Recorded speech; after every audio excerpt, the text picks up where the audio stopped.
Oh, kaya pa. Kaya pa. Hapon. Ayan yung may-ari dito. Ayan, yung nagtatakip ng bibig. Yan yung may-ari. Kumari namin yan, malakas yan. Ayan. Tsaka siyempre dito na tayo ngayon sa bundok ay yan, kita na yung dagat. Yung matas nga bukid. Yan oh, kita nyo. Ayan. Ayan, nakasumpala to ha. Yan. Oh, Sparing Nonoy, andun ha. Taas na. Taas. Ha? Ano ta, manguha butong? Mamutong ta, mamutong?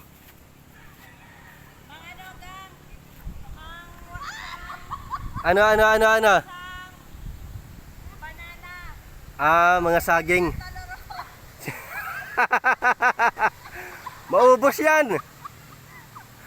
Taas pala nito Nakakagigil to mga kasangkay. Ay, kasangkay. Oh.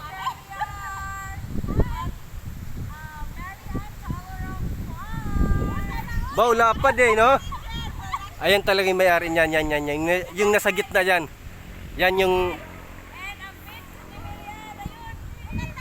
Ayan. Sa kanila yan lahat. Lahat na...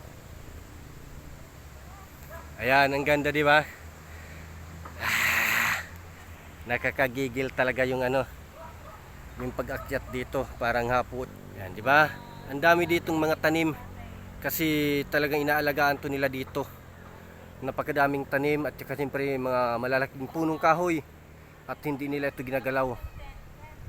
Maliban na lang kapag nadaanan ng bagyo yon, nagkakaputol-putol. Ayan, yang talaga yung may-ari.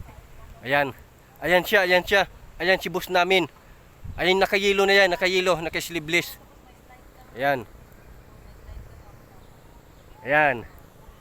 Inaano niya na kung ano yung gagawin niya dito. May mga slide na sila pinag-uusapan, no? Ha? Yung kagandahan dito mga kasangkay sa kabukiran kasi nga, kumpleto na sila, may hose na sila, may tubig na sila, at saka wala silang may binabayaran. Libre. Kasi doon malakas yung agos ng tubig doon. Yung ginawa nila ng ng paraan para magkaroon sila ng imbakan doon sa dulo. At saka yon, mga gripo na lang yung pumupunta dito at tumatahos. Napakaganda ng ginawa nila. Talagang napakagaling at hindi na sila magpapagod pa para maghahakot ng tubig. Ubod. Ayan mga kasangkay, yung puno ng lubi na yan ay imumukbang ko yan mamaya. Lagyan ko ng chili. Kumari namin hinapo na Nasana yan nakasakay parati. Lakas ng hangin. Yan. Malayong malayo na tayo mga kasangkay.